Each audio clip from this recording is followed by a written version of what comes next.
Aujourd'hui, notre invitée spéciale est Bianca Gervais, actrice, artiste, comédienne, qui est nominée pour un Gémeaux pour meilleur rôle de soutien dans un téléroman. Parfait. Voilà. Yay! Donc, Bianca, est-ce que vous êtes prête pour les 7 questions? Ben oui, on dirait que je suis nerveuse. Je suis plus nerveuse que si je faisais une émission en direct. OK, première question. OK, vas-y. Vous êtes nominée Oui, pour le rôle de Camille Lambert dans le téléroman Destinée. tout à fait. Si Bianca Gervais était la meilleure amie de Camille Lambert, Oui. quel conseil lui donnerait-elle? Oh, c'est bon, ça. C'est une good question. Camille arrête pas de s'inquiéter pour tout le monde. Camille prend soin de tout le monde. Camille a des conseils pour tout le monde. Mais elle prend jamais soin d'elle. C'est vraiment un cordonnier mal chaussé. Donc, je dirais, arrête de penser à tout le monde, puis fais une introspection un peu. Commence à penser à toi. Ouais, je dirais ça. All right. Question 2. Oui. Quel était le premier film au cinéma que vous avez vu? Oh! Je pense que c'était Bac et Bottine avec Maë Paiement, qui a longtemps été arrivée par le château, qui s'habille encore par le château d'ailleurs.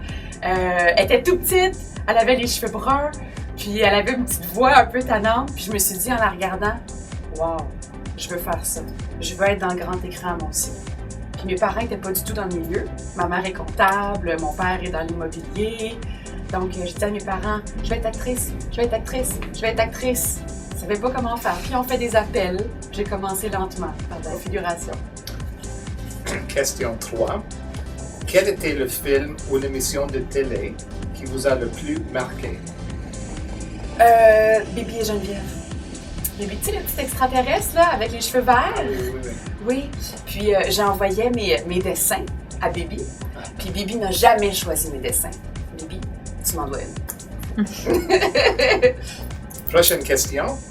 Quelle actrice était ou est votre plus grande inspiration? Meryl Streep. Ouais, Meryl Streep. Elle est formidable. Elle a fait des films comme Sophie's Choice, là, qui sont des fantasmes d'actrice. Elle est nuancée, elle est vraie, elle est profonde, elle est inspirante, elle est charismatique.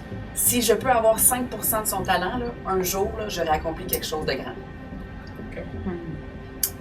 Prochaine question. Prochaine question. Pensez un moment, pensez seulement, Oui, ok, je veux juste penser. de la personne qui vous aimait le plus. Oui. Maintenant, parle-moi de la deuxième personne qui vous aimait le plus. Je pensais que je te parlerais de la première, tu veux? La deuxième! Non, pas de cette personne, la deuxième. Je vais te parler de mon amie, Annabelle. Annabelle, elle travaille pour la DPJ, puis elle sauve des enfants. Puis quand je lui raconte une de mes journées de travail, je sens que j'ai pas accompli beaucoup de choses comparativement à elle. Elle est très, très, très inspirante. Bonjour Annabelle. Je pense qu'elle va être émue. OK. Oui, elle va être émue. OK, il nous reste 2. Comme un artiste, j'imagine que vous rêvez beaucoup. Oui.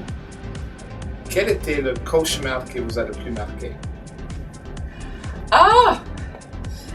Oh! Oh! Oh, c'est dur, ça. Je fais toujours le même cauchemar. Toujours. Moi, je suis très, très proche de ma famille. J'ai le tatouage avec l'écriture de maman ici, qui dit « Je t'aime, maman ». Et de l'autre côté, j'ai le tatouage avec l'écriture de mon père, qui dit « Je t'aime so much, dad ». Puis, je fais toujours le même rêve que mes parents sont malades puis qu'on trouve pas de remède. Je sais pas pourquoi. J'ai tendance à vouloir sauver tout le monde, un peu comme mon personnage, là. Mais ce rêve-là me hante. J'ai peur de perdre les gens autour de moi, là. C'est ma plus grande crainte. OK, dernière question. Moi, je pose seulement les questions. Non, plus. L'année dernière, vous étiez dans l'émission Two Men Two. Ouais, tu m'aimes-tu? Les critiques l'ont adoré avec 12 nominations au prix Gémeaux. Oui. Oui. Pourquoi pas une deuxième année? Oh, parce que les codes d'écoute, c'était difficile. On avait une case horaire qui était difficile aussi. Je sais pas pourquoi, tu sais, des fois, il y a quelque chose que la magie embarque, les spectateurs sont tout attachés, puis des fois, peut-être par la case horaire, peut-être par les propos, peut-être par notre jeu, peut-être par un million de facteurs. Moi, j'ai trouvé la série impeccable, mais on avait des codes d'écoute un petit peu trop faibles. Donc, mais ça fait mal. Ça fait mal quand la série se termine. Là. On s'est investi là-dedans. Hein? Puis on aime nos personnages. C'est comme un deuil. Mais la série est disponible en DVD.